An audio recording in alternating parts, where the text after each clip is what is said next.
말씀으로 하루 여는 복된 새벽에 하나님 우리에게 주시는 귀한 말씀은 구약성경 사사기 2장 10절 말씀입니다.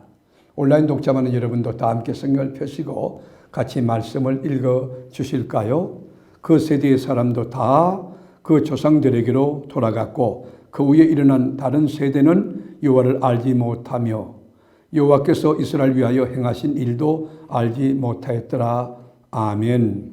은혜의 대표였던 여호수아 장군의 죽음은 가나안 땅을 그 정복시대에서 정착시대로 넘어가게 하는 전환점이었습니다.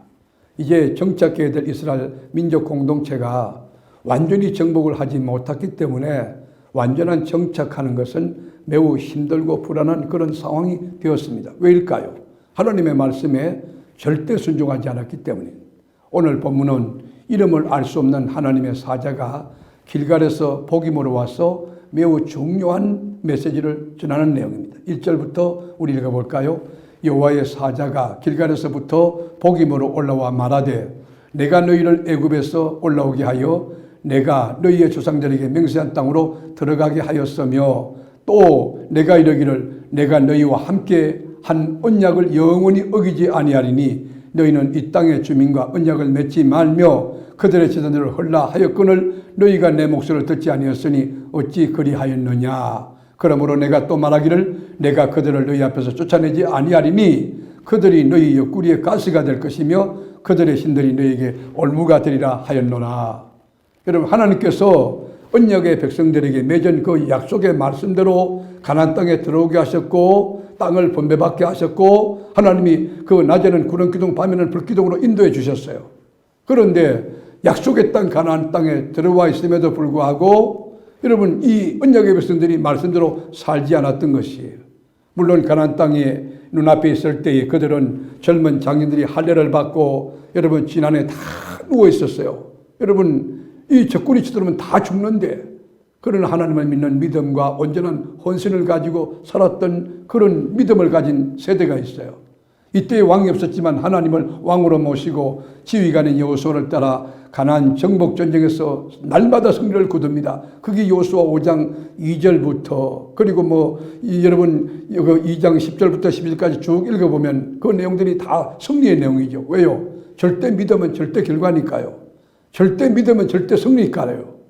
그런데 여호수아 장군이 나이가 들어서 병이 들고 하나님의 부르심을 받고 그들과 함께했던 사람들을 떠나게 됩니다. 그리고 젊은이들도 나이를 먹게 되었어요. 7절 볼까요?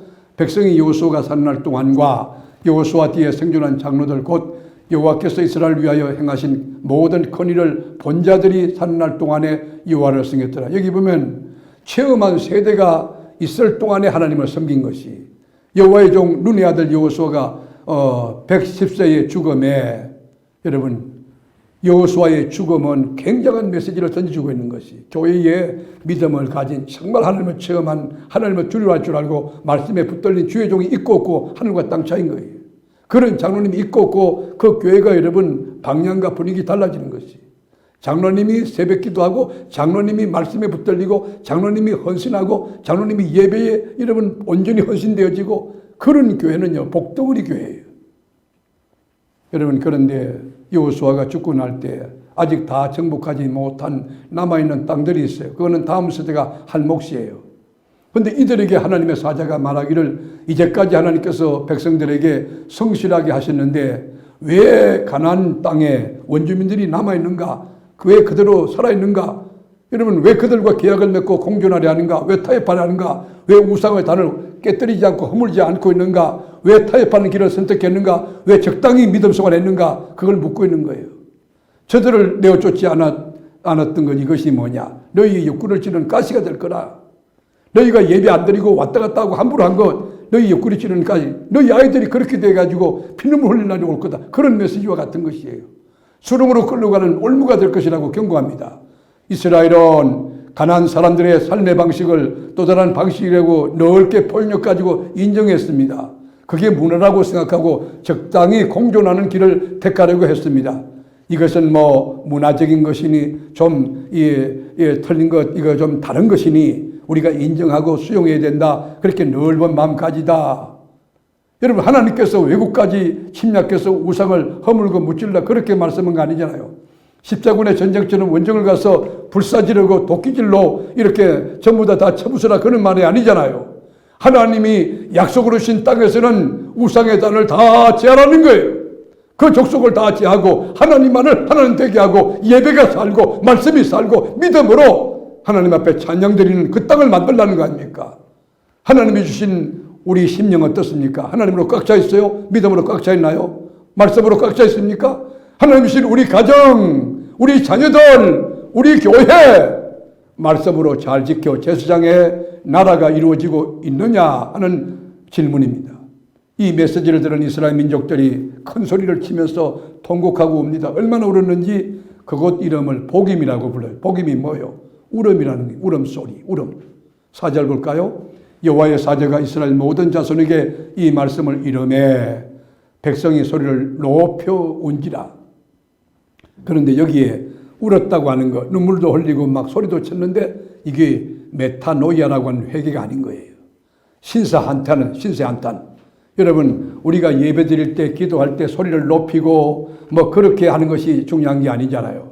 격렬한 감정을 드러내고 그리고 막 이 가슴을 그런 게 중요한 게 아니라 정말 진정으로 하나님 잘못됐습니다. 가슴을 치며 가슴을 찢고 통에 잡아가며 생각을 바꾸고 말을 바꾸고 삶을 바꾸고 그럴 때 예배의 진정성이 증명되는 거 아닙니까?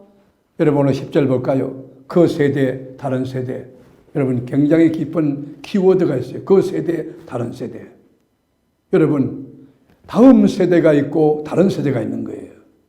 1세부터 2세까지 신앙교육, 하나님 교육, 성령의 역사, 교회에 대한 거, 믿음에 대한 거, 그리고 이스라엘 역사 교육을 잘 시키지 않았을 때 여러분 그 2세뿐 아니라 1세도 하나님을 버리기 시작한 것이에요. 여러분 어른들이 버리는데 뭐 볼 게 있겠어요? 어른들이 뭐 주일 범하기를 그저 식은 죽 먹기처럼 하는데 그 자식들이 주일을 성수하고 예수를 제대로 믿다고 생각합니까? 여러분 그러나 너희들 교회 나오면 안 된다. 여러분 부모가 소방관이 되는 그 자녀 가운데 믿음의 장부, 영적인 거목, 영적인 광자가 세워질 수 있다고 생각하십니까? 뭘 보고 배우겠습니까? 그 나물에 그 밥이지. 붕어빵 안 되겠습니까? 죄는 전염성도 강하고 학대성도 있고요. 파괴성도 상상을 초월하는 것입니다. 11절 볼까요? 이스라엘 자손이 여호와의 목전에 악을 행하여 바알들을 섬기며. 그래요. 언약의 백성 이스라엘 자손들이 여호와의 목전에 악을 행하여 바알을 섬기며 곧 그들이 여호와를 버리고 바알과 아스타롯을 섬겼으므로 이 말씀은 오늘날 21세기 한국교회를 향한 메시지이기도 하고 한국교회 모습이 될 수 있고 우리 가정의 이야기일 수도 있어요. 요즘 신조 가운데 3포 세대가 있어요. 여러분 5포 세대, 7포 세대는 신조 용어가 있어요. 연애를 포기하고 결혼을 포기하고 출산을 포기하고 내 집 마련 포기하고 인간관계 포기하고 꿈, 희망을 포기한 세대를 말합니다. 지금 한국교회 여러분 10교회 가운데 3곳에 주일학교가 없다는 슬픈 통계가 나와 있어요. 심각합니다. 이제 한국교회는 양적인 부흥, 화려한 건물, 풍요한 재정으로 성공신화에 빠져 있을 때가 아닙니다. 이제는 회개할 때입니다. 더 이상 미국 교회나 유럽 교회가 한국 교회를 부러워하지도 않고 이 공부하지 벤치마킹 하지도 않습니다. 한국 교회가 가장 중요한 것은 다음 세대를 일으키는 것이에요. 다음 세대를 세워나가는 거예요. 이 땅에 다음 세대가 없다면 다른 세대가 뒤엎을 것이에요. 교회가 추락할 것이에요. 교회가 문을 닫을 것이에요. 저 유럽의 이야기가 한국의 이야기가 될 수 있을 것입니다. 말씀으로 하루를 여는 복된 새벽, 사랑하는 교우 여러분, 여러분에게 지금 묻습니다. 여러분 자녀 지금 어디 있습니까? 하나님 안에 있습니까? 하나님 밖에 있습니까? 여러분 자녀 말씀 안에 있습니까? 말씀 밖에 있습니까? 여러분 자녀 예배 안에 있습니까? 예배 밖에 있습니까? 여러분 자녀 기도하며 여러분 성령과 교통하고 있습니까? 기도 생활을 아예 단절하고 여러분 컴퓨터 게임에 빠져 있습니까? 여러분의 자녀 신앙을 계승하고 계대할 다음 세대입니까? 다른 세대가 지금 되고 있습니까? 이 메시지 앞에 하나님의 음성을 듣고 결단하여 여러분 자녀를 다른 세대가 아니고 다음 세대로 세워가는 신앙의 명문가가 다 될 수 있기를 주님의 이름으로 축복합니다. 기도하겠습니다. 주님, 우리 자녀 다른 세대가 아니고 다음 세대에 되게 하옵소서. 하나님을 앙망하고 경외하는 참 믿음의 사람 되게 하여 주시옵소서. 오늘도 우리 자녀들 양육에서 난 청지기로 역할을 바로하여 하나님이 누군지, 예배를 왜 드려야 되는지, 예배 어떻게 드려야 되는지, 예배를 잘 드리면 어떤 은혜가 있는지, 무엇이 좋은지를 잘 가르치는 좋은 진리의 교사들이 되게 하옵소서. 우리 가정의 주인 되신 예수님의 이름으로 기도합니다. 아멘.